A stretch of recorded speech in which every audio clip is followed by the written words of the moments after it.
नमस्कार। हम पढ़ रहे थे आरबीएसई सिलेबस कक्षा 10 की एसएसटी की बुक, जिसमें हमारे 5 पार्ट पूरे हो चुके हैं। अभी हम 6वां पार्ट पढ़ रहे हैं, जो है केंद्र सरकार। सरकार का अर्थ एवं परिभाषा। राज्य एक भावात्मक अवधारणा है जो एक अमूर्त एवं अदृश्य संस्था होती है। इसे मूर्त रूप प्रदान करने वाली संस्था को ही सरकार कहा जाता है। सरकार द्वारा ही राज्य की सामूहिक इच्छा को निर्धारित अभिव्यक्ति एवं कार्यान्वित किया जाता है। हम कह सकते हैं कि सरकार ही राज्य रूपी भावात्मक अवधारणा की अभिव्यक्ति है।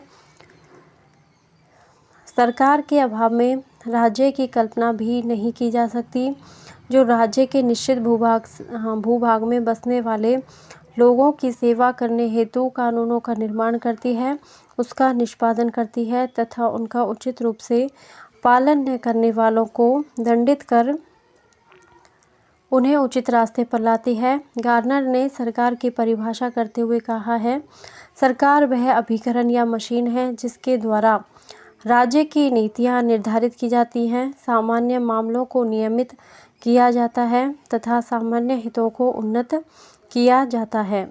सरकार के प्रमुख 3 अंग निम्न अनुसार हैं: व्यवस्थापिका, कार्यपालिका और न्यायपालिका। व्यवस्थापिका। सरकार के 3 अंगों में व्यवस्थापिका प्रथम अंग है। भारतीय राज्य व्यवस्था में व्यवस्थापिका का गठन भी 2 स्तर पर हुआ है: संघीय व्यवस्थापिका और राज्य व्यवस्थापिका। संविधान में संघीय व्यवस्थापिका को संसद का नाम दिया गया है। संविधान के अनुच्छेद 79 द्वारा व्यवस्था की गई है कि भारतीय संघ की एक संसद होगी, जिसका निर्माण राष्ट्रपति तथा 2 सदनों से मिलकर होगा, जिनके नाम क्रमशः लोकसभा तथा राज्यसभा होंगे। इस प्रकार राष्ट्रपति, लोकसभा तथा राज्यसभा तीनों का संयुक्त नाम संसद है। लोकसभा की रचना या संगठन। लोकसभा संसद का प्रथम या निम्न सदन है। इसे लोकप्रिय सदन भी कहते हैं, क्योंकि इसके सदस्य जनता द्वारा प्रत्यक्ष रूप से निर्वाचित होते हैं। सदस्य संख्या। मूल संविधान में लोकसभा की सदस्य संख्या 500 निश्चित की गई थी, लेकिन समय समय पर इसमें वृद्धि की गई। अब गोवा, दमन और दीव पुनर्गठन अधिनियम 1987 द्वारा निश्चित किया गया है कि लोकसभा की अधिकतम सदस्य संख्या 552 हो सकती है। इनमें से अधिकतम 530 सदस्य राज्यों के निर्वाचन क्षेत्रों से व अधिकतम 20 सदस्य संघीय क्षेत्रों से निर्वाचित किए जा सकेंगे। राष्ट्रपति आंग्ल भारतीय वर्ग के 2 सदस्यों का मनोनयन कर सकेंगे। निर्वाचन। लोकसभा के सदस्यों का चुनाव प्रत्यक्ष रूप से और वयस्क मताधिकार के आधार पर होता है। भारत में 18 वर्ष की आयु प्राप्त व्यक्ति को वयस्क माना गया है। लोकसभा के सभी निर्वाचन क्षेत्र एकल सदस्यीय रखे गए हैं। सदस्यों के लिए योग्यताएं। पहली योग्यता है वह व्यक्ति भारत का नागरिक हो।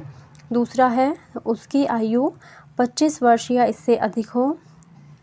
तीसरी योग्यता है भारत सरकार अथवा किसी राज्य सरकार के अंतर्गत वह कोई लाभ का पद धारण न किए हुए। चौथा है वह किसी न्यायालय द्वारा पागल न ठहराया गया हो तथा दिवालिया न हो। कार्यकाल। लोकसभा का कार्यकाल 5 वर्ष है। प्रधानमंत्री के परामर्श के आधार पर राष्ट्रपति के द्वारा लोकसभा को समय से पूर्व भंग किया जा सकता है। ऐसा अब तक 9 बार किया गया है। अधिवेशन। लोकसभा और राज्यसभा के अधिवेशन राष्ट्रपति के द्वारा ही बुलाए और स्थगित किए जा सकते हैं। किसके द्वारा? राष्ट्रपति के द्वारा ही बुलाए जा सकते हैं और स्थगित किए जा सकते हैं। और इस संबंध में नियम केवल यह है कि लोकसभा की 2 बैठकों में 6 माह से अधिक का अंतर नहीं होना चाहिए। लोकसभा के पदाधिकारी, अध्यक्ष तथा उपाध्यक्ष। संविधान के अनुच्छेद 93 संविधान के अनुच्छेद 93 के अनुसार लोकसभा स्वयं ही अपने सदस्यों में से एक अध्यक्ष और उपाध्यक्ष का निर्वाचन करेगी। अध्यक्ष तथा उपाध्यक्ष को उनके पद से हटाया भी जा सकता है यदि लोकसभा के तत्कालीन सदस्यों के बहुमत से इस आशय का प्रस्ताव पास हो जाए, परंतु इस प्रकार का कोई प्रस्ताव लोकसभा में तभी पेश हो सकेगा जबकि इस प्रकार के प्रस्ताव को पेश करने के लिए कम से कम 14 दिन पूर्व की सूचना दी गई हो। संविधान के अनुसार अध्यक्ष और उपाध्यक्ष को संसद द्वारा निर्धारित वेतन तथा भत्ते प्राप्त होंगे। अध्यक्ष के कार्य और शक्तियां। भारतीय लोकसभा के अध्यक्ष को लगभग वे ही अधिकार प्राप्त हैं जो ब्रिटिश लोक सदन हाउस ऑफ कॉमन के अध्यक्ष को हैं। अध्यक्ष के द्वारा लोकसभा की सभी बैठकों की अध्यक्षता की जाती है। अध्यक्ष होने के नाते उसके द्वारा सदन में शांति व्यवस्था और अनुशासन बनाए रखने का कार्य किया जाता है। लोकसभा का समस्त कार्यक्रम और कार्यवाही अध्यक्ष के द्वारा निश्चित की जाती है। वह सदन के नेता के परामर्श से विभिन्न विषयों के संबंध में वाद विवाद का समय निश्चित करता है। वह सदन की कुछ समितियों का पदेन सभापति होता है। प्रवर समितियों सेलेक्ट कमेटी के सभापतियों को वही नियुक्त करता है और इन समितियों के द्वारा उसके निर्देशन में ही कार्य किया जाता है। अध्यक्ष ही यह निर्णय करता है कि कोई विधेयक धन विधेयक है अथवा नहीं। संसद और राष्ट्रपति के बीच सारा पत्र व्यवहार उसके द्वारा होता है। राज्यसभा की रचना या संगठन। राज्यसभा भारतीय संसद का द्वितीय या उच्च सदन है। इसे लोकसभा की तुलना में कम शक्तियाँ प्राप्त है, लेकिन फिर भी इसका अपना महत्व और उपयोगिता है। सदस्य संख्या और निर्वाचन पद्धति। संविधान के अनुसार राज्यसभा के सदस्यों की अधिकतम संख्या 250 हो सकती है, परंतु वर्तमान में यह संख्या है 245। इनमें से 12 सदस्य राष्ट्रपति द्वारा मनोनीत किए जाते हैं। ये ऐसे व्यक्ति होते हैं जिन्हें कला, साहित्य, विज्ञान, समाज सेवा या खेल के क्षेत्र में विशेष ज्ञान या अनुभव प्राप्त हो। राज्य विधानमंडलों द्वारा 233 सदस्य निर्वाचित होते हैं। 233 सदस्य निर्वाचित होते हैं तथा इन सदस्यों का चुनाव आनुपातिक प्रतिनिधित्व की एकल संक्रमणीय पद्धति के अनुसार संघ के विभिन्न राज्यों और केंद्र शासित प्रदेशों या फिर संघीय क्षेत्रों की विधानसभाओं के सदस्यों के द्वारा किया जाता है। सदस्यों की योग्यताएं। राज्यसभा के सदस्यों के लिए वे ही योग्यताएं हैं जो लोकसभा के सदस्यों के लिए है। अंतर केवल यह है कि लोकसभा की सदस्यता के लिए 25 वर्ष की आयु, किंतु राज्यसभा की सदस्यता के लिए 30 वर्ष या इससे अधिक की आयु होना आवश्यक है। सदस्यों का कार्यकाल। राज्यसभा एक स्थायी सदन है जो कभी भंग नहीं होता। इसके सदस्यों का कार्यकाल 6 वर्ष है और राज्यसभा के 1/3 सदस्य प्रति 2 वर्ष बाद सेवानिवृत्त हो जाते हैं। राज्यसभा के पदाधिकारी। राज्यसभा के 2 प्रमुख पदाधिकारी होते हैं, सभापति और उपसभापति। भारत का उपराष्ट्रपति राज्यसभा का पदेन सभापति होता है। उसका कार्यकाल 5 वर्ष है। राज्यसभा अपने सदस्यों में से किसी एक को 6 वर्ष के लिए उपसभापति निर्वाचित करती है। संसद के कार्य व शक्तियाँ। संविधान के द्वारा संसद को व्यापक शक्तियाँ प्रदान की गई हैं। संसद की प्रमुख शक्तियों का उल्लेख अग्रलिखित रूपों में किया जा सकता है। पहली है विधायी शक्ति। संसद का सबसे महत्वपूर्ण कार्य राष्ट्रीय हितों को दृष्टि में रखते हुए कानूनों का निर्माण करना है।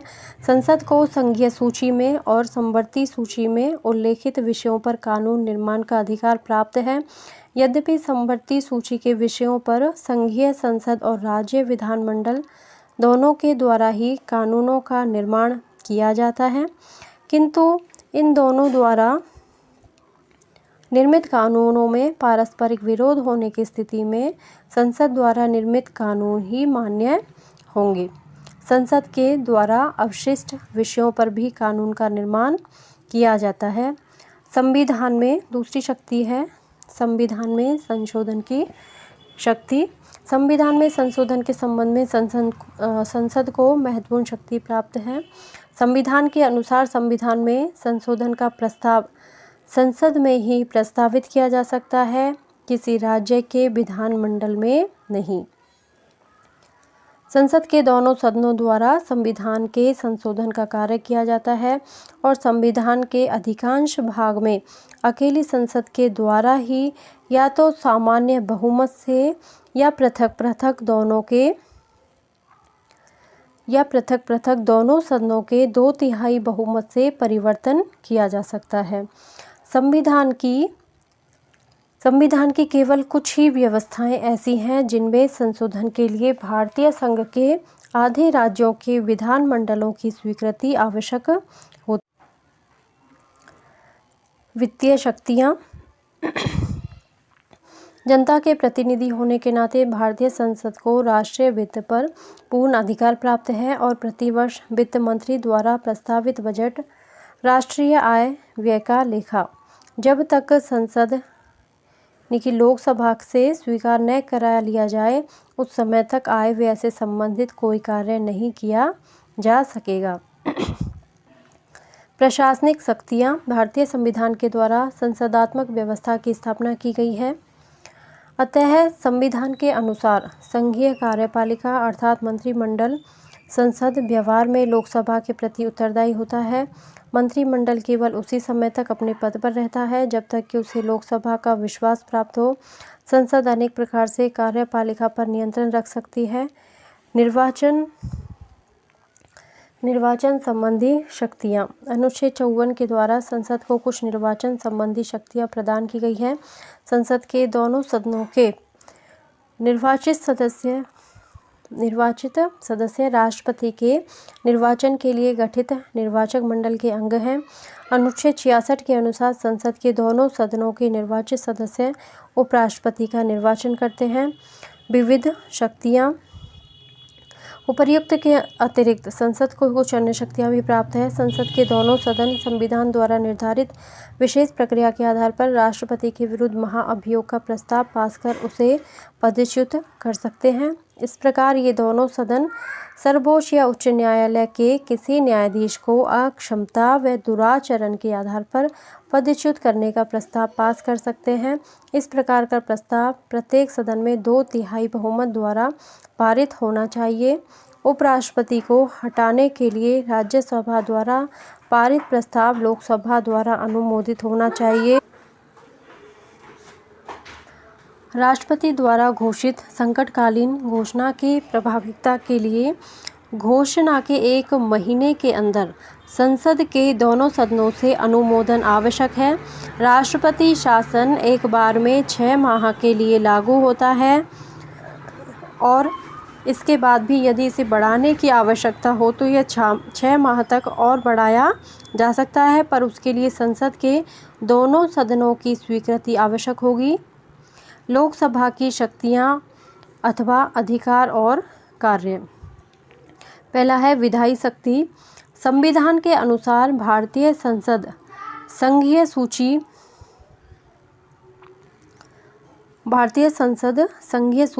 समवर्ती सूची, अवशिष्ट विषयों और कुछ परिस्थितियों में राज्य सूची के विषयों पर कानून का निर्माण कर सकती है।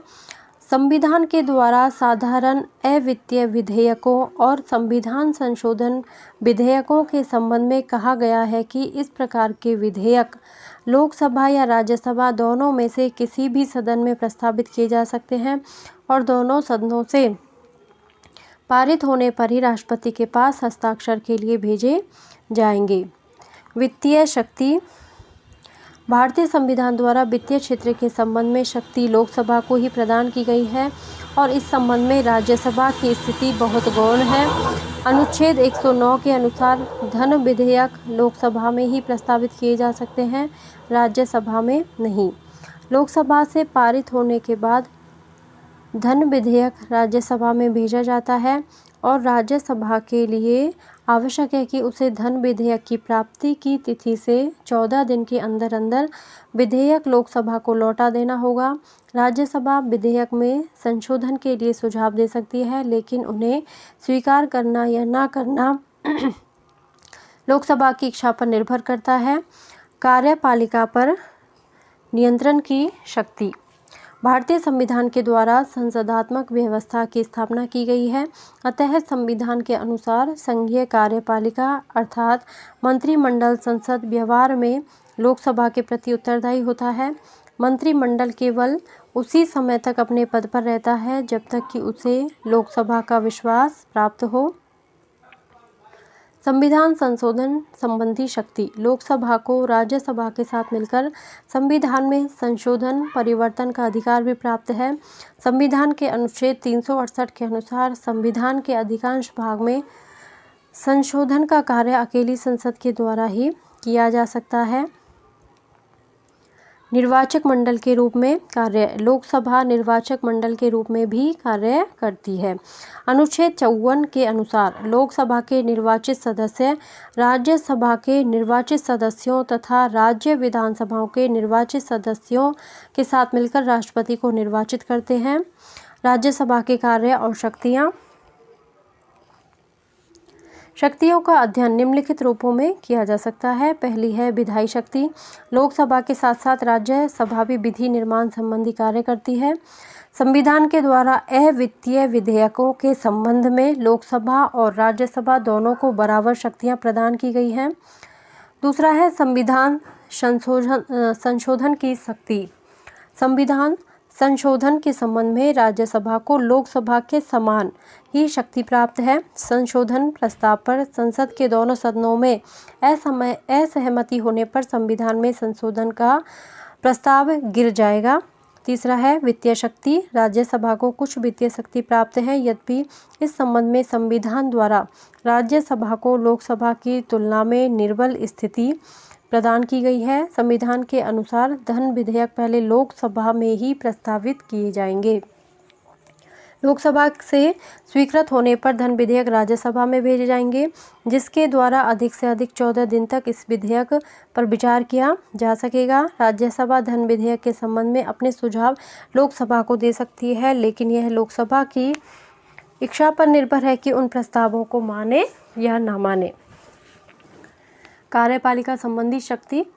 संसदात्मक शासन व्यवस्था में मंत्रिपरिषद संसद के लोकप्रिय सदन के प्रति ही उत्तरदायी होती है, अतः भारत में भी मंत्रिपरिषद लोकसभा के प्रति सामूहिक रूप से उत्तरदायी है, राज्यसभा के प्रति नहीं। राज्यसभा के सदस्य मंत्रियों से प्रश्न तथा पूरक प्रश्न पूछ सकते हैं, उनकी आलोचना भी कर सकते हैं, परंतु इन्हें अविश्वास प्रस्ताव द्वारा मंत्रियों को हटाने का अधिकार नहीं है। विविध शक्तियाँ। उपर्युक्त के अतिरिक्त राज्यसभा को कुछ अन्य शक्तियाँ भी प्राप्त हैं, जिनका प्रयोग वह लोकसभा के साथ मिलकर करती है। ये शक्तियाँ और कार्य इस प्रकार हैं। पहली है राज्यसभा के निर्वाचित सदस्य राष्ट्रपति के चुनाव में भाग लेते हैं। दूसरी है राज्यसभा के निर्वाचित सदस्य लोकसभा के निर्वाचित सदस्यों के साथ मिलकर उपराष्ट्रपति का चुनाव करते हैं। ये जो शक्तियाँ बताई जा रही हैं, ये वो शक्तियाँ हैं जो लोकसभा और राज्यसभा दोनों को समान रूप से प्राप्त हैं, जैसे राष्ट्रपति का चुनाव है, उपराष्ट्रपति का चुनाव है। तीसरा है कि राज्यसभा लोकसभा के साथ मिलकर राष्ट्रपति, सर्वोच्च न्यायालय के न्यायाधीशों तथा कुछ पदाधिकारियों पर महाभियोग लगा सकती है, तो ये दोनों को ही प्राप्त है, महाभियोग की और राष्ट्रपति और उपराष्ट्रपति के निर्वाचन की। महाभियोग का प्रस्ताव तभी पारित समझा जाता है जब दोनों सदन इस प्रकार के प्रस्ताव को स्वीकार कर लें। अगली शक्ति है राज्यसभा लोकसभा के साथ मिलकर बहुमत से प्रस्ताव पास कर उपराष्ट्रपति को उसके पद से हटा सकती है। उपराष्ट्रपति को पद से हटाने का प्रस्ताव प्रथम बार राज्यसभा में ही पारित होकर लोकसभा के पास भेजा जाता है। पांचवा है 1 माह से अधिक अवधि तक यदि आपातकाल लागू रखना हो तो इस प्रकार के प्रस्ताव का अनुमोदन लोकसभा और राज्यसभा दोनों के द्वारा पृथक पृथक अपने विशेष बहुमत से किया जाना आवश्यक है। विशेष अधिकार। राज्यसभा को 2 ऐसे अन्य अधिकार भी प्राप्त हैं जो लोकसभा को प्राप्त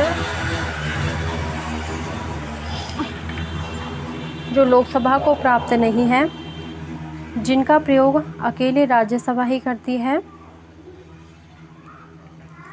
इस प्रकार की शक्तियों का संबंध देश के संघीय ढांचे से है और राज्यसभा को राज्यों का एकमात्र प्रतिनिधि होने के नाते अग्र प्रकार की शक्तियां प्राप्त है। तो राज्यसभा के विशेषाधिकार में पहली है अनुच्छेद 249 के अनुसार राज्यसभा उपस्थित और मतदान में भाग लेने वाले सदस्यों के 2/3 बहुमत से राज्य सूची के किसी विषय को राष्ट्रीय महत्व का विषय घोषित कर सकती है। इसके द्वारा उस राज्य सूची के विषय पर कानून बनाने का अधिकार संसद को मिल जाता है। दूसरी है संविधान के अनुच्छेद 312 के अनुसार राज्यसभा ही अपने 2/3 बहुमत से प्रस्ताव पास कर नई अखिल भारतीय सेवाएं स्थापित करने का अधिकार केंद्र सरकार को दे सकती है। कार्यपालिका सरकार का दूसरा अंग कार्यपालिका है। राष्ट्रपति भारतीय संविधान के अनुच्छेद 52 में यह उपबंध है कि भारत का एक राष्ट्रपति होगा। अनुच्छेद 53 के अनुसार संघ की कार्यपालिका शक्ति राष्ट्रपति में निहित होगी। वह इसका प्रयोग संविधान के अनुसार स्वयं अथवा अधीनस्थ पदाधिकारियों द्वारा करेगा। इस प्रकार संघीय कार्यपालिका में राष्ट्रपति, उपराष्ट्रपति, प्रधानमंत्री, मंत्रिपरिषद व भारत का महान्यायवादी होंगे। राष्ट्रपति कार्यपालिका का औपचारिक प्रधान होगा। प्रधानमंत्री सहित मंत्रिपरिषद कार्यपालिका का वास्तविक प्रधान। भारतीय संघ की कार्यपालिका के प्रधान को राष्ट्रपति कहा गया है। भारत में ब्रिटेन जैसी संसदात्मक व्यवस्था को अपनाया गया है, जिसके अंतर्गत कार्यपालिका का एक वैधानिक प्रधान होता है और दूसरा वास्तविक प्रधान। राष्ट्रपति भारतीय संघ की कार्यपालिका का वैधानिक प्रधान है और भारतीय संघ में उसकी स्थिति ब्रिटिश सम्राट के जैसी होती है। राष्ट्रपति पद की योग्यताएं।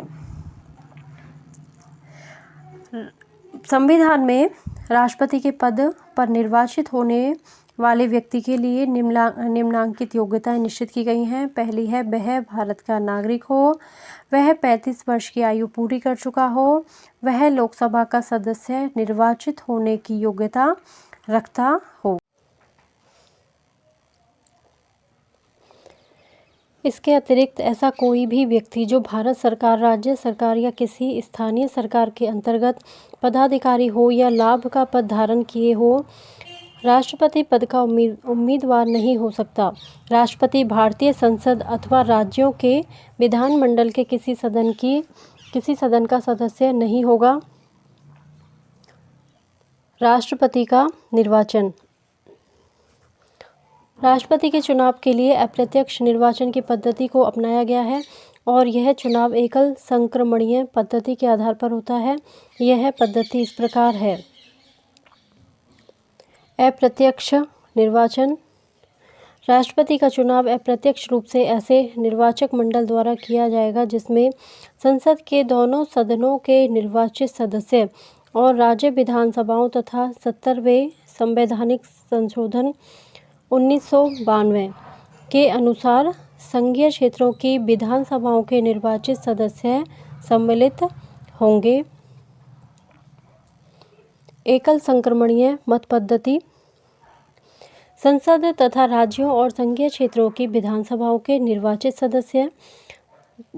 सदस्यों द्वारा राष्ट्रपति का चुनाव एक विशेष मत पद्धति के अनुसार होगा। तो इसमें संसद यानी कि लोकसभा, राज्यसभा और राज्यों तथा संघीय क्षेत्र की विधानसभाओं के निर्वाचित सदस्य राष्ट्रपति को चुनते हैं। तो विशेष मत पद्धति है एकल संक्रमणीय मत पद्धति। इस चुनाव में मतदान गुप्त मतपत्र द्वारा होता है। चुनाव में सफलता प्राप्त करने के लिए उम्मीदवार के लिए न्यूनतम कोटा प्राप्त करना आवश्यक होता है। न्यूनतम कोटा निर्धारित करने के लिए निम्नांकित सूत्र अपनाया जाता है।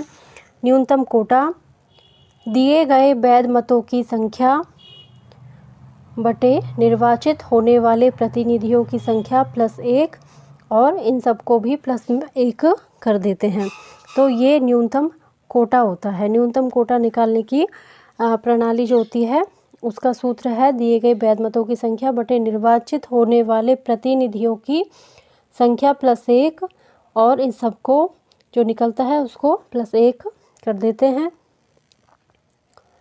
निर्वाचक सभी प्रत्याशियों के सम्मुख अपनी वरीयता अंकित करते हैं। मतगणना के दौरान सर्वप्रथम प्रत्याशियों को मिले पहली वरीयता के मतों की गणना की जाती है। इस दौर पर जिस प्रत्याशी को कोटा अर्जित होता है उसे विजयी घोषित कर दिया जाता है। यदि इस चरण में किसी भी प्रत्याशी को कोटा अर्जित नहीं हो तो प्रथम चरण में न्यूनतम वोट पाने वाले प्रत्याशी को मुकाबले से बाहर कर दिया जाता है।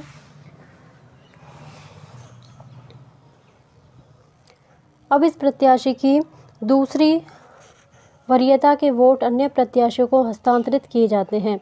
यह क्रम तब तक चलता है जब तक कोई प्रत्याशी कोटा अर्जित नहीं कर ले। पदच्युत की पद्धति अथवा महाअभियोग। भारत के राष्ट्रपति का कार्यकाल 5 वर्ष है, किंतु भारतीय संविधान के अनुच्छेद 61 के अनुसार राष्ट्रपति द्वारा संविधान का उल्लंघन किए जाने पर संविधान में दी गई पद्धति के अनुसार उस पर महाभियोग लगाकर उसे पदच्युत किया जा सकता है। उस पर अभियोग लगाने का अधिकार भारतीय संसद के प्रत्येक सदन को प्राप्त है। अभियोग चलाने की अनुमति के लिए अभियोग चलाने वाले सदन की समस्त संख्या के 1/4 सदस्यों के हस्ताक्षर होने आवश्यक हैं। सदन में प्रस्ताव प्राप्त होने के 14 दिन बाद अभियोग लगाने वाले सदन में उस पर विचार किया जाएगा, और यदि अभियोग का प्रस्ताव सदन की कुल संख्या के 2/3 सदस्यों द्वारा स्वीकृत हो जाए तो उसके उपरांत प्रस्ताव द्वितीय सदन को भेज दिया जाता है। दूसरा सदन इन अभियोगों की या तो स्वयं जांच करेगा या इस कार्य के लिए विशेष समिति नियुक्त करेगा।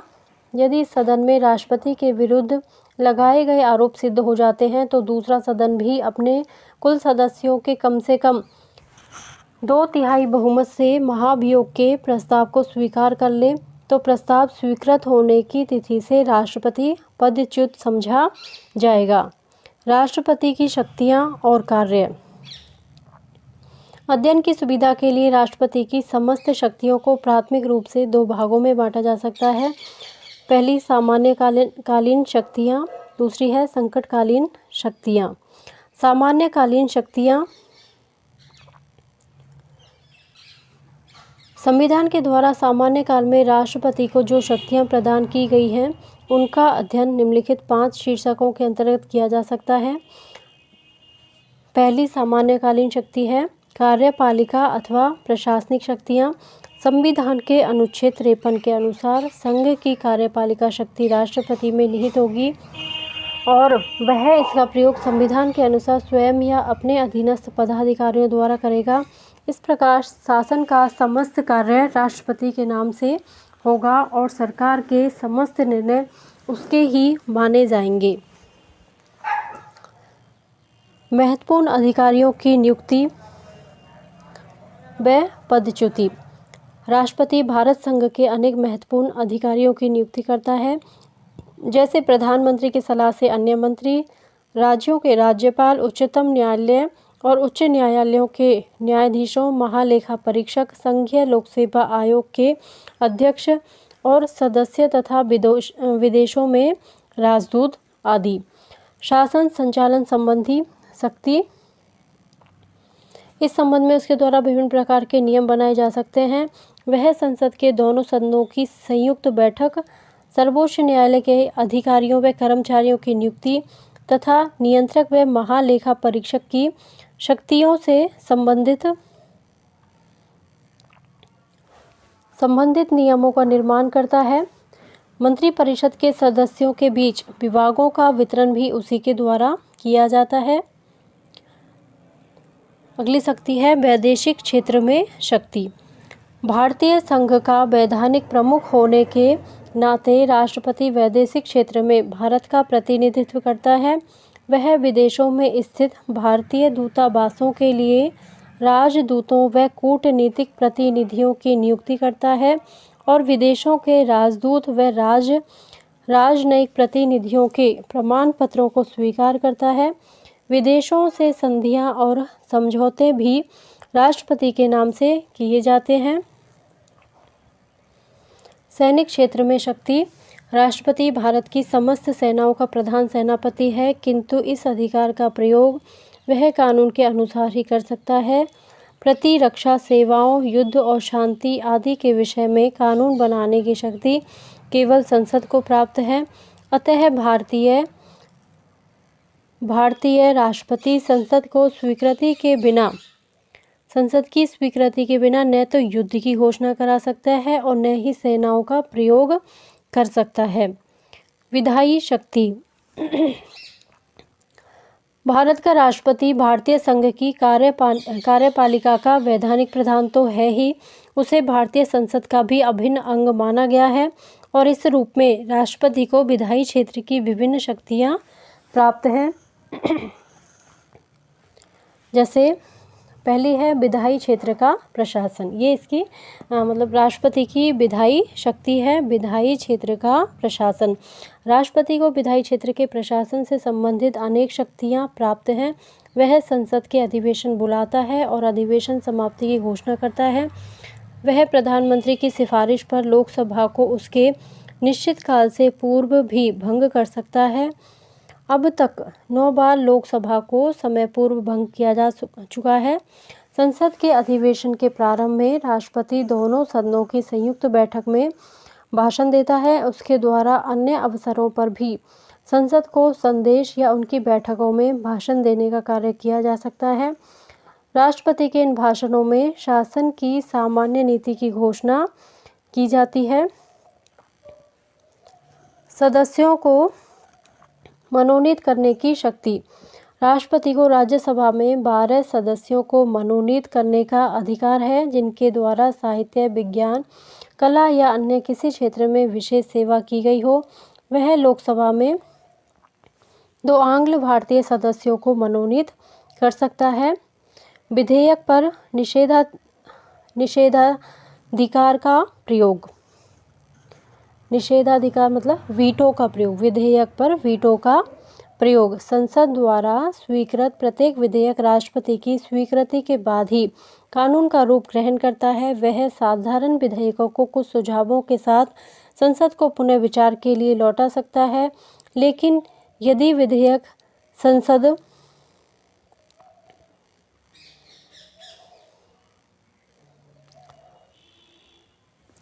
के द्वारा पुनः संशोधन के साथ या बिना संशोधन के पारित कर दिया जाता है, तो राष्ट्रपति को दूसरी बार उसे स्वीकृति देनी होगी।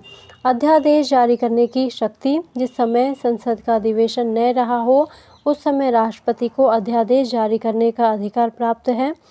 ये अध्यादेश संसद का अधिवेशन प्रारंभ होने के 6 सप्ताह बाद तक लागू रहेंगे, लेकिन संसद चाहे तो उसके द्वारा इस अवधि से पूर्व भी इन अध्यादेशों को समाप्त किया जा सकता है। वित्तीय शक्तियाँ। राष्ट्रपति प्रत्येक वित्तीय वर्ष के प्रारंभ में संसद के दोनों सदनों के सम्मुख भारत सरकार की उस वर्ष के लिए आय और व्यय का विवरण रखवाएगा। उसकी आज्ञा के बिना धन विधेयक और अनुदान मांगे लोकसभा में प्रस्तावित नहीं की जा सकती। न्यायिक शक्तियाँ। संविधान में न्यायपालिका की स्वतंत्रता के सिद्धांत को अपनाया गया है। वह उच्चतम तथा उच्च न्यायालयों के न्यायाधीशों की नियुक्ति करता है। उच्चतम न्यायालय द्वारा निर्मित न्यायालय की कार्य व्यवस्था से संबंधित नियमों के संबंध में राष्ट्रपति की स्वीकृति आवश्यक है। राष्ट्रपति को एक अन्य महत्वपूर्ण शक्ति क्षमादान की प्राप्त है। राष्ट्रपति को न्यायिक शक्ति के अंतर्गत दंड प्राप्त व्यक्तियों को क्षमा प्रदान करने या दंड को कुछ समय के लिए स्थगित करने का अधिकार भी प्राप्त है। संकटकालीन अधिकार। उद्घोषणा, प्रभाव एवं व्यवहार में उपयोग। संकट की स्थिति का सामना करने के लिए संविधान द्वारा राष्ट्रपति को विशेष शक्तियां प्रदान की गई हैं। वर्तमान समय में संविधान के संकटकालीन प्रावधानों की स्थिति निम्न प्रकार है। युद्ध, बाहरी आक्रमण या आंतरिक अशांति की स्थिति से संबंधित संकटकालीन व्यवस्था। उद्घोषणा की विधि। मूल संविधान के अनुच्छेद 352 में व्यवस्था थी कि यदि राष्ट्रपति को समाधान हो जाए कि युद्ध, बाहरी आक्रमण या आंतरिक अशांति के कारण भारत या उसके किसी भाग की शांति या व्यवस्था नष्ट होने का भय है, तो यथार्थ रूप से इस प्रकार की परिस्थिति उत्पन्न होने पर या इस प्रकार की परिस्थिति उत्पन्न होने की आशंका होने पर राष्ट्रपति संकटकालीन व्यवस्था की घोषणा कर सकता था। संसद की स्वीकृति के बिना भी यह घोषणा 2 माह तक लागू रहती और संसद से स्वीकृत हो जाने पर शासन इसे जब तक लागू रखना चाहता रख सकता था। 44वें संवैधानिक संशोधन के बाद वर्तमान समय में इस संबंध में व्यवस्था निम्न प्रकार है। प्रथम, अब इस प्रकार का आपातकाल युद्ध, बाहरी आक्रमण या सशस्त्र विद्रोह है अथवा इस प्रकार की आशंका होने पर ही घोषित किया जा सकेगा। केवल आंतरिक अशांति के नाम पर आपातकाल घोषित नहीं किया जा सकता। द्वितीय, राष्ट्रपति द्वारा अनुच्छेद 352 के अंतर्गत आपातकाल की घोषणा तभी की जा सकेगी जबकि मंत्रिमंडल लिखित रूप से राष्ट्रपति को ऐसा परामर्श देगा। तृतीय, घोषणा के 1 माह के अंदर संसद के विशेष बहुमत, पृथक संसद के दोनों सदनों के कुल बहुमत एवं उपस्थित और मतदान में भाग लेने वाले सदस्यों के 2/3 बहुमत से इसकी स्वीकृति आवश्यक होगी और इसे लागू रखने के लिए प्रति 6 माह बाद स्वीकृति आवश्यक होगी। चतुर्थ, लोकसभा में उपस्थित एवं मतदान में भाग लेने वाले सदस्यों के साधारण बहुमत से आपातकाल की घोषणा समाप्त की जा सकती है।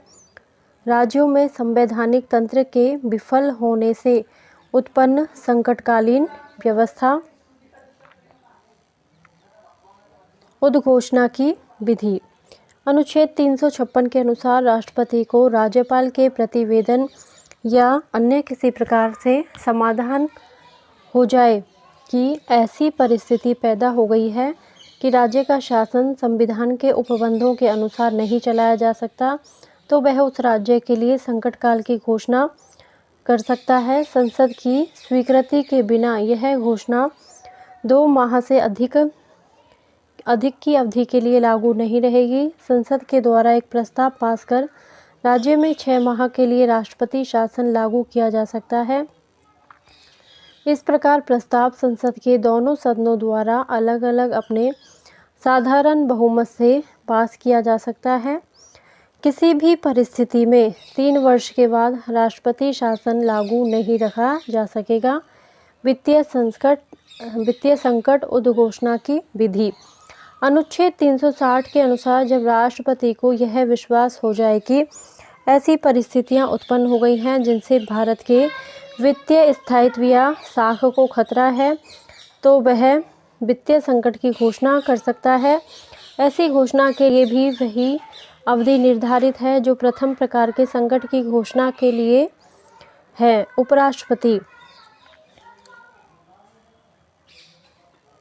उपराष्ट्रपति का निर्वाचन। भारतीय संविधान के 63वें अनुच्छेद में उपराष्ट्रपति के पद की व्यवस्था की गई है।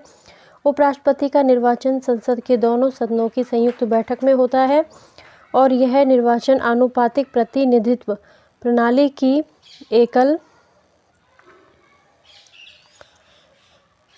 संक्रमणीय मत पद्धति से तथा गुप्त मतदान के द्वारा होता है। इस पद के उम्मीदवार में निम्नलिखित योग्यताएं होना आवश्यक है। पहली है, वह भारत का नागरिक हो, उसकी आयु कम से कम 35 वर्ष हो, उसमें वह सभी योग्यताएं पाई जाएं जो संविधान द्वारा राज्यसभा के सदस्यों के लिए निश्चित की गई हो।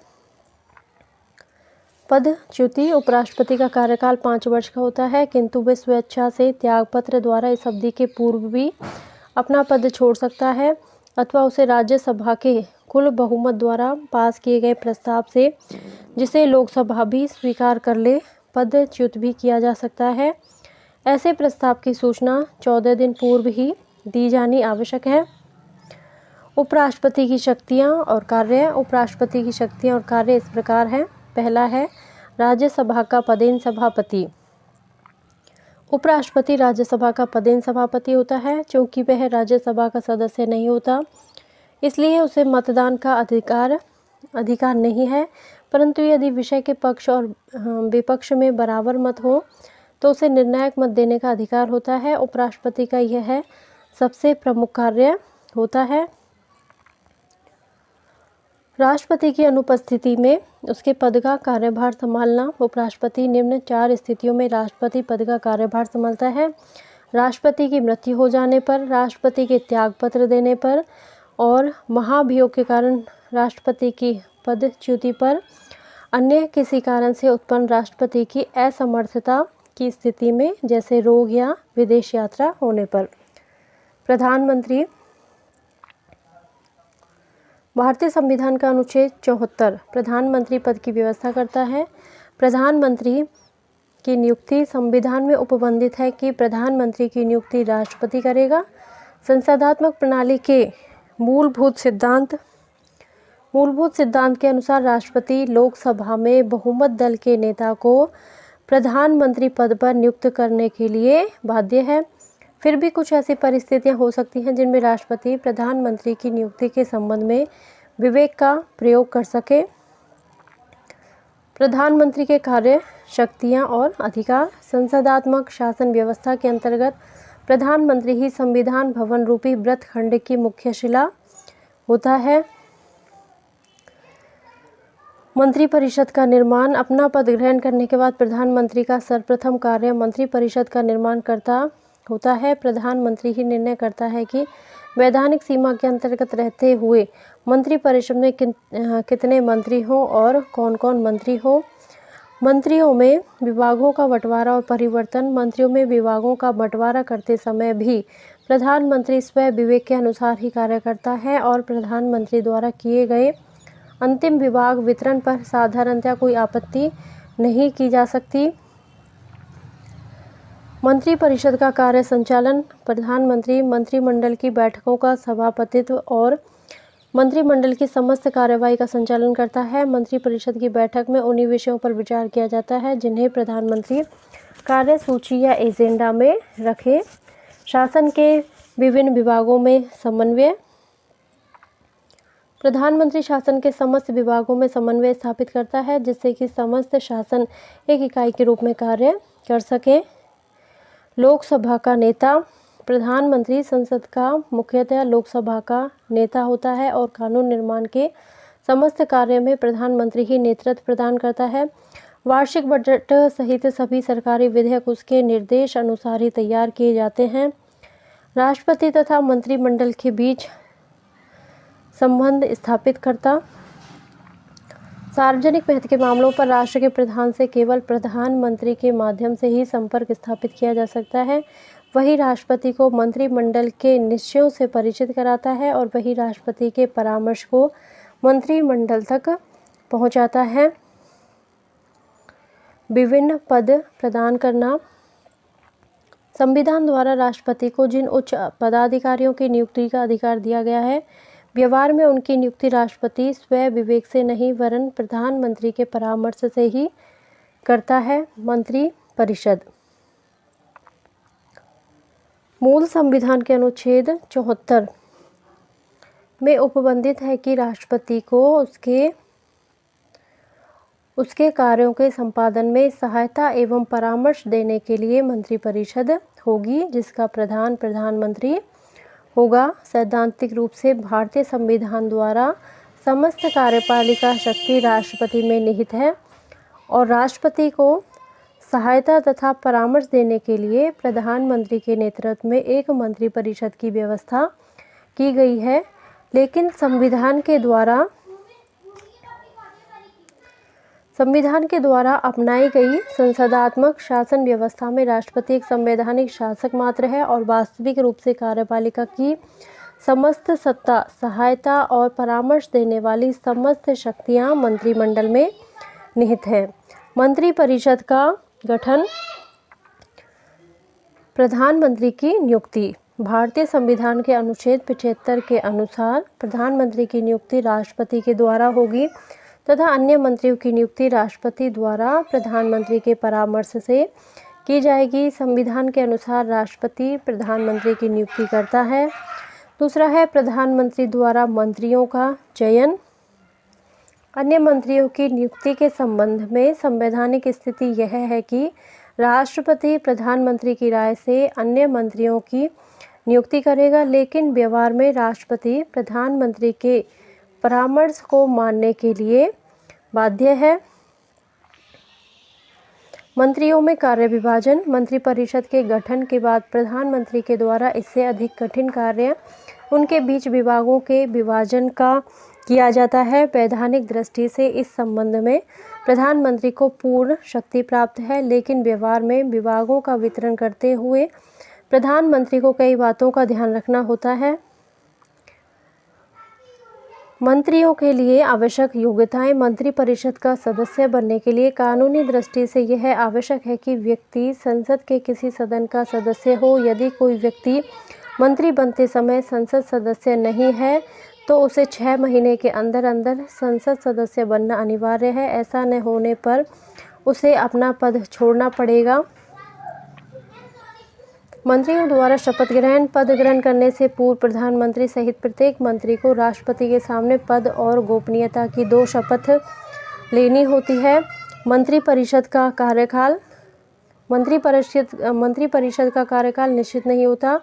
मंत्रिपरिषद तभी तक अपने पद पर रहती है जब तक उसे संसद का विश्वास प्राप्त हो। मंत्रिपरिषद अधिक से अधिक लोकसभा के कार्यकाल तक, जो कि सामान्यतः 5 वर्ष होता है, अपने पद पर बनी रहती है। मंत्रियों के वेतन तथा भत्ते। प्रधानमंत्री कैबिनेट के सदस्यों, राज्य मंत्रियों तथा उप मंत्रियों को मासिक वेतन तथा निर्धारित मासिक भत्ते दिए जाने का प्रावधान है, जिनका निर्धारण समय समय पर संसद द्वारा किया जाता है। इसके अतिरिक्त इन सभी को निःशुल्क निवास स्थान, वाहन और अन्य सुविधाएं प्राप्त होती हैं। मंत्रियों की श्रेणियां। मंत्रिपरिषद तथा मंत्रिमंडल या कैबिनेट। मंत्रियों की 3 श्रेणियां होती हैं। मंत्रिमंडल या कैबिनेट के सदस्य, राज्य मंत्री तथा उपमंत्री। प्रथम श्रेणी के मंत्री कैबिनेट सदस्य होते हैं, जो कि भारत की संसदात्मक व्यवस्था में प्रशासन की सर्वोच्च इकाई हैं। कैबिनेट के सदस्य एक या अधिक विभागों के प्रधान होते हैं। दूसरी श्रेणी में राज्य मंत्री आते हैं, जिनकी स्थिति पूर्व मंत्री या उपमंत्री के बीच की होती है। ये विशेष विभागों से संबंधित रहते हैं तथा कभी कभी उनके द्वारा विभाग के स्वतंत्र प्रधान के रूप में भी कार्य किया जाता है। प्रधानमंत्री द्वारा इस श्रेणी के मंत्रियों को कैबिनेट की उन बैठकों में आमंत्रित किया जाता है जिनमें उनके विभाग से संबंधित प्रश्न विचाराधीन होते हैं। राज्य मंत्री के बाद उपमंत्री की श्रेणी आती है, जो किसी ज्येष्ठ मंत्री के अधीन रहते हुए उस मंत्री की सहायता करते हैं। मंत्रिमंडल की शक्तियाँ। संविधान के अनुच्छेद 74 में कहा गया है कि मंत्रिपरिषद राष्ट्रपति को उसके कार्यों के संपादन में सहायता और परामर्श देगी, किंतु यह परंपरागत शब्दावली है और जहाँ तक व्यवहार का संबंध है, मंत्रिमंडल भारतीय शासन व्यवस्था की सर्वोच्च इकाई है और उसके द्वारा समस्त शासन व्यवस्था का संचालन किया जाता है। वास्तव में राष्ट्रपति की समस्त शक्तियों का उपयोग मंत्रिमंडल द्वारा किया जाता है और इसे भारतीय शासन व्यवस्था का हृदय कहा जाता है। राष्ट्रीय नीति निर्धारित करना। मंत्रिमंडल का सबसे अधिक महत्वपूर्ण कार्य राष्ट्रीय नीति निर्धारित करना है। मंत्रिमंडल यह निश्चित करता है कि आंतरिक क्षेत्र में प्रशासन के विभिन्न विभागों द्वारा और वैदेशिक क्षेत्र में दूसरे देशों के साथ संबंध के विषय में किस प्रकार की नीति अपनाई जाएगी। कानून निर्माण पर नियंत्रण। संसदात्मक व्यवस्था होने के कारण मंत्रिमंडल का कार्यक्षेत्र नीति निर्धारण तक ही सीमित नहीं है, वरन इसके द्वारा कानून निर्माण के कार्य का भी नेतृत्व किया जाता है। मंत्रिमंडल द्वारा नीति निर्धारित कर दिए जाने के बाद उसके द्वारा ही विधि निर्माण का कार्यक्रम निश्चित किया जाता है और मंत्रिमंडल के सदस्य ही महत्वपूर्ण विधेयक सदन में प्रस्तावित करते हैं। राष्ट्रपति कार्यपालिका पर सर्वोच्च नियंत्रण। राष्ट्रीय कार्यपालिका पर सर्वोच्च नियंत्रण। सैद्धांतिक दृष्टि से संघ सरकार की समस्त कार्यपालिका शक्ति राष्ट्रपति के हाथों में होती है, लेकिन व्यवहार में इस प्रकार की समस्त कार्यपालिका शक्ति का प्रयोग मंत्रिमंडल के द्वारा किया जाता है। मंत्रिमंडल में विभिन्न विभागों के अध्यक्ष होते हैं। वे अपने विभागों का संचालन करते हैं और उनके कार्यों की देखभाल करते हैं। वित्तीय कार्य, देश की आर्थिक नीति निर्धारित करने का उत्तरदायित्व भी मंत्रिपरिषद का होता है। इस हेतु उनके द्वारा प्रत्येक वर्ष संसद के सम्मुख देश के संभावित आय व्यय का ब्यौरा बजट प्रस्तुत किया जाता है। बजट मंत्रिमंडल द्वारा निर्धारित नीति के आधार पर ही वित्त मंत्री तैयार करता है और वही उसे लोकसभा में प्रस्तुत करता है। अन्य समस्त धन विधेयकों को भी मंत्रिमंडल ही लोकसभा में प्रस्तुत करता है। वैदेशिक संबंधों का संचालन, भारत के वैदेशिक संबंधों का संचालन मंत्रिमंडल के द्वारा ही किया जाता है। इसके द्वारा युद्ध तथा शांति संबंधी घोषणाएं की जाती हैं और इस बात का निर्णय किया जाता है कि दूसरे देशों के साथ किस प्रकार के संबंध स्थापित किए जाएं। नियुक्ति संबंधी कार्य, संविधान के द्वारा राष्ट्रपति को जिन पदाधिकारियों को नियुक्त करने की शक्ति प्रदान की गई है, व्यवहार में इन पदाधिकारियों की नियुक्ति मंत्रिमंडल के द्वारा ही की जाती है। भारत में कार्यपालिका की शक्तियों को नियंत्रित करने का कार्य विपक्ष के द्वारा किया जाता है।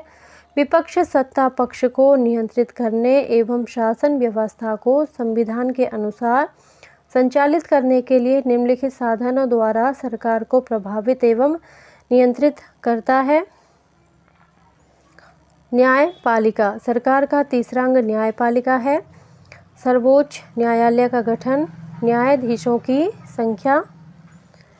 मूल रूप से सर्वोच्च न्यायालय के लिए एक मुख्य न्यायाधीश तथा 7 अन्य न्यायाधीशों की व्यवस्था की गई थी और संविधान के द्वारा सर्वोच्च न्यायालय के न्यायाधीशों की संख्या, सर्वोच्च न्यायालय का क्षेत्राधिकार, न्यायाधीशों के वेतन या सेवा शर्तें निश्चित करने का अधिकार संसद को दिया गया था।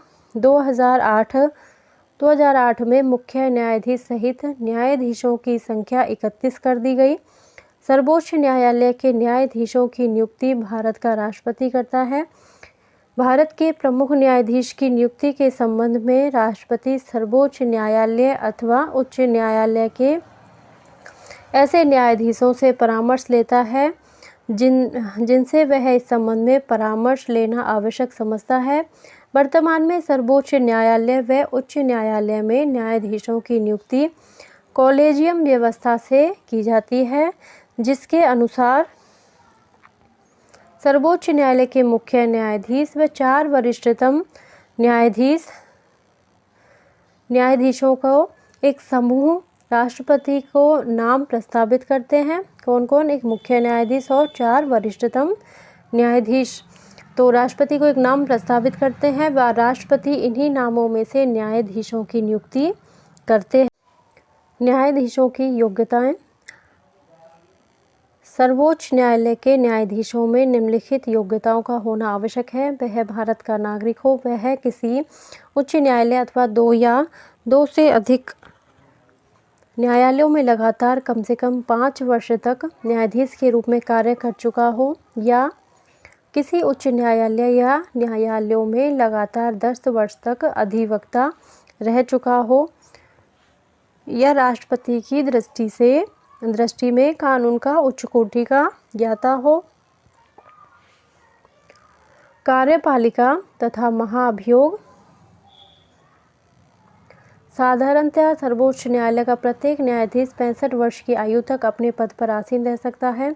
इस अवस्था के पूर्व वह स्वयं त्यागपत्र दे सकता है।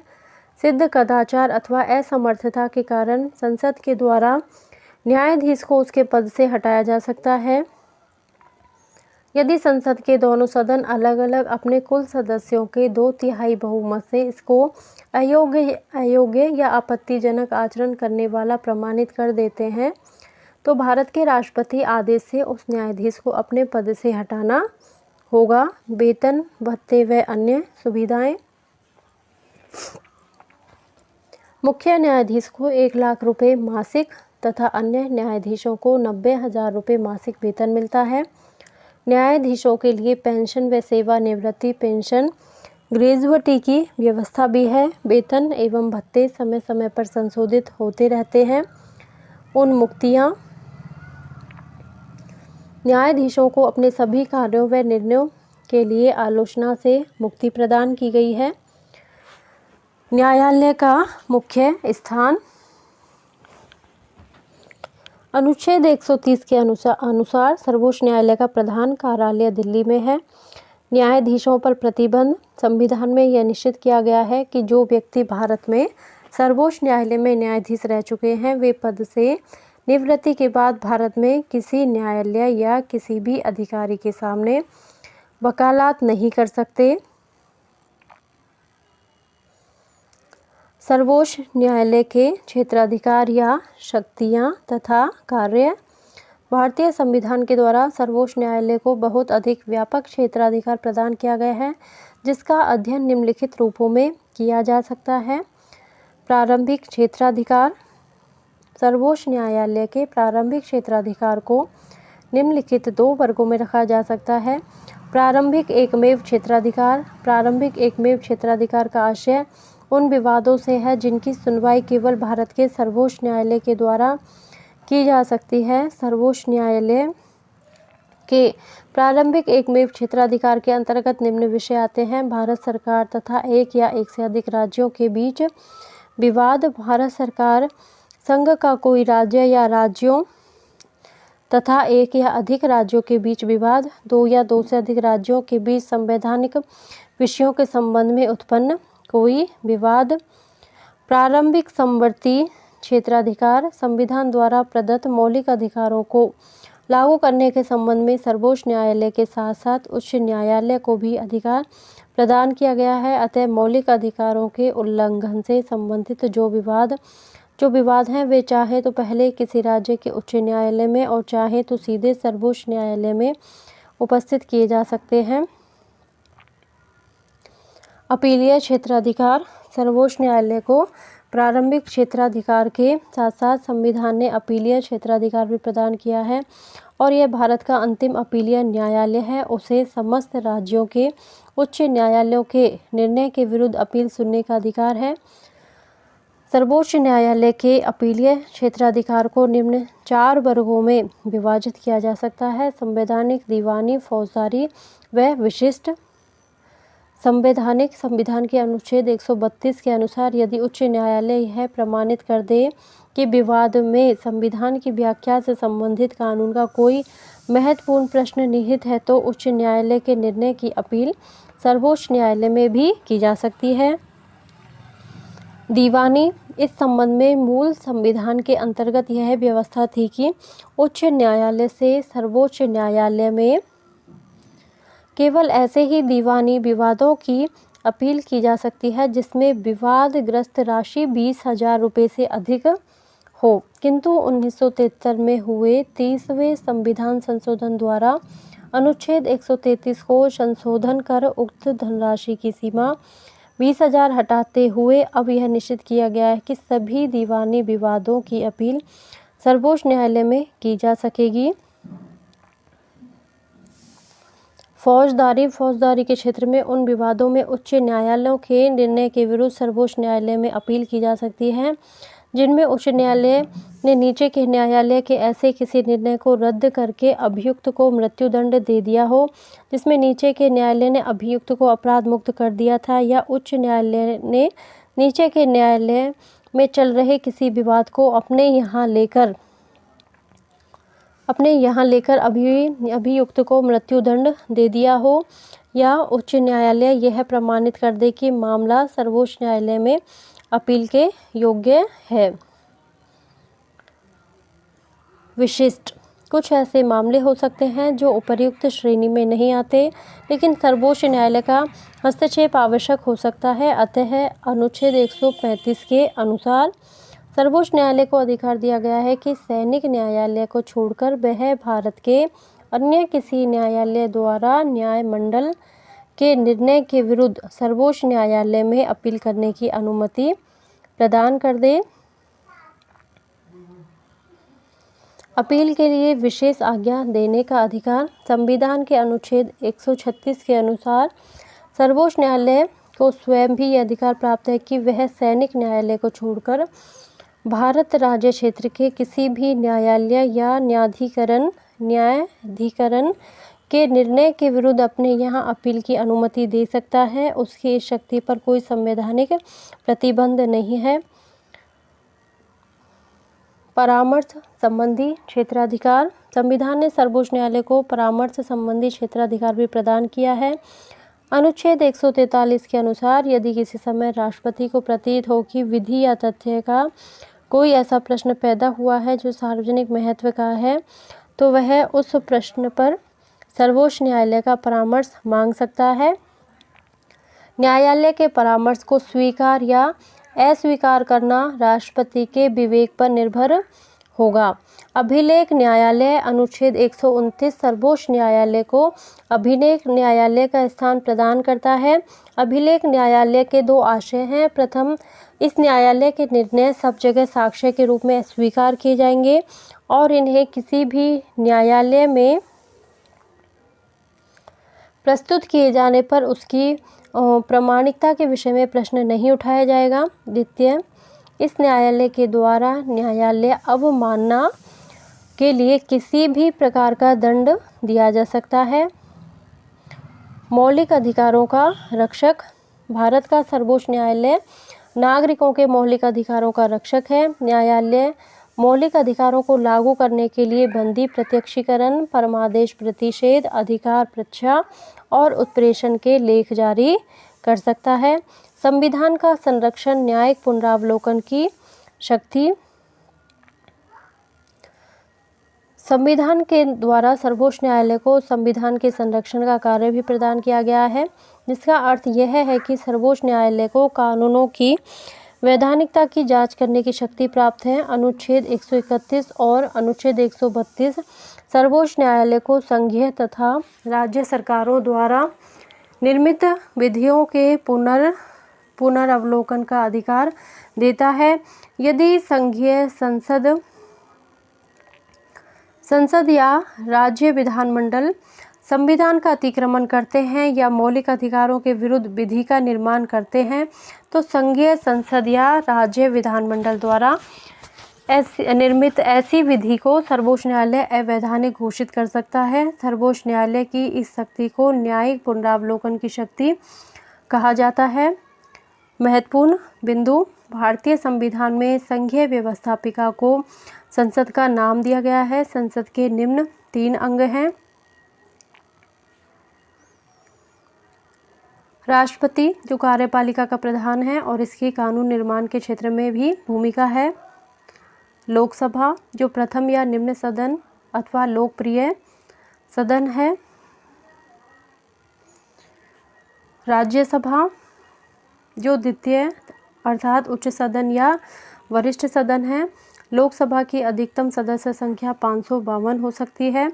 संविधान लागू किए जाने के समय से ही अनुसूचित जातियों और जनजातियों के लिए लोकसभा और विधानसभाओं में स्थान के आरक्षण की व्यवस्था चली आ रही है।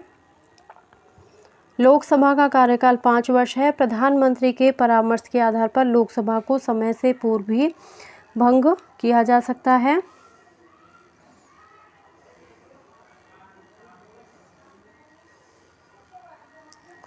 लोकसभा के 2 पदाधिकारी हैं, अध्यक्ष और उपाध्यक्ष, जिनका चुनाव लोकसभा स्वयं ही करती है। राज्यसभा के सदस्यों की अधिकतम संख्या 250 हो सकती है। इनमें से 12 सदस्य राष्ट्रपति द्वारा मनोनीत किए जाते हैं। कार्यकाल। राज्यसभा एक स्थायी सदन है जो कभी भंग नहीं होता। इसके सदस्यों का कार्यकाल 6 वर्ष है और राज्यसभा के 1/3 सदस्य प्रति 2 वर्ष बाद सेवानिवृत्त हो जाते हैं।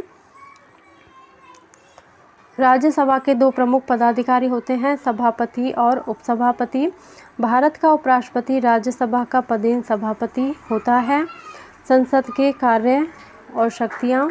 विधायी शक्ति, संविधान में संशोधन की शक्ति, वित्तीय शक्तियाँ, प्रशासनिक शक्तियाँ, निर्वाचन संबंधी शक्तियाँ और विविध शक्तियाँ। संघीय कार्यपालिका के अंतर्गत राष्ट्रपति, उपराष्ट्रपति, प्रधानमंत्री और मंत्रिपरिषद और भारत का महान्यायवादी आते हैं। राष्ट्रपति भारतीय संघ की कार्यपालिका का संवैधानिक प्रधान है। राष्ट्रपति का चुनाव अप्रत्यक्ष रूप से और आनुपातिक प्रतिनिधित्व की एकल संक्रमणीय मत पद्धति के आधार पर होता है। भारत के राष्ट्रपति का कार्यकाल 5 वर्ष है। राष्ट्रपति के अधिकार अथवा शक्तियाँ, सामान्यकालीन शक्तियाँ और संकटकालीन शक्तियाँ। उपराष्ट्रपति का निर्वाचन संसद के दोनों सदनों की संयुक्त बैठक में आनुपातिक प्रतिनिधित्व की पद्धति के अनुसार एकल संक्रमणीय मत से तथा गुप्त मतदान द्वारा होता है। इसका कार्यकाल 5 वर्ष है। उपराष्ट्रपति की शक्तियाँ और कार्य: राज्यसभा का पदेन सभापति राष्ट्रपति की अनुपस्थिति में उसके पद का कार्यभार संभालना। संघीय मंत्रिपरिषद संसदात्मक शासन व्यवस्था में वास्तविक रूप से कार्यपालिका की समस्त सत्ता मंत्रिपरिषद में निहित होती है। मंत्रिपरिषद की रचना या गठन: राष्ट्रपति द्वारा प्रधानमंत्री की नियुक्ति, प्रधानमंत्री द्वारा मंत्रियों का चयन, प्रधानमंत्री द्वारा मंत्रियों में कार्य विभाजन। मंत्रियों की श्रेणियाँ: 3 श्रेणियाँ होती है मंत्रियों की: मंत्रिमंडल या कैबिनेट के सदस्य और राज्य मंत्री तथा उप मंत्री। कैबिनेट यानी कि मंत्रिमंडल मंत्रिपरिषद की आंतरिक और सर्वाधिक महत्वपूर्ण समिति है। मंत्रिमंडल की शक्तियाँ और कार्य: सभी महत्वपूर्ण विषयों पर राष्ट्रीय नीति का निर्धारण, समन्वयकारी कार्य, वित्तीय कार्य, वैदेशिक संबंधों का संचालन, नियुक्ति संबंधी कार्य तथा अन्य कार्य। प्रधानमंत्री की नियुक्ति राष्ट्रपति के द्वारा की जाती है।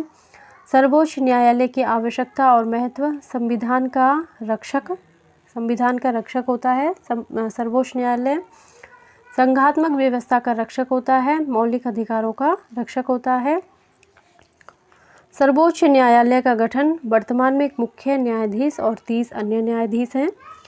न्यायाधीशों की नियुक्ति सर्वोच्च न्यायालय के कॉलेजियम से प्राप्त परामर्श के आधार पर राष्ट्रपति द्वारा की जाएगी। न्यायाधीश 65 वर्ष की आयु तक अपने पद पर आसीन रह सकता है। सर्वोच्च न्यायालय का क्षेत्राधिकार या शक्तियाँ तथा कार्य: पहला है प्रारंभिक क्षेत्राधिकार, प्रारंभिक एकमेव क्षेत्राधिकार, प्रारंभिक समवर्ती क्षेत्राधिकार, अपीलीय क्षेत्राधिकार, संवैधानिक, दीवानी, फौजदारी और विशिष्ट अपील के लिए विशेष आज्ञा देने का अधिकार। चौथा है अभिलेख न्यायालय। पांचवा है मौलिक अधिकारों का रक्षक। छठा है संविधान का संरक्षक, न्यायिक पुनरावलोकन की शक्ति। इससे आगे अभ्यास प्रश्न दिए गए हैं, तो इन अभ्यास प्रश्नों को आप अपने पाठ पढ़ के पूरा कीजिए। यदि आपको मेरा वीडियो पसंद आता है तो प्लीज़ इसे लाइक करें, शेयर करें और कमेंट करके बताएं कि आपको मेरा वीडियो कैसा लगा, और प्लीज़ मेरे चैनल को सब्सक्राइब करें। Thank you.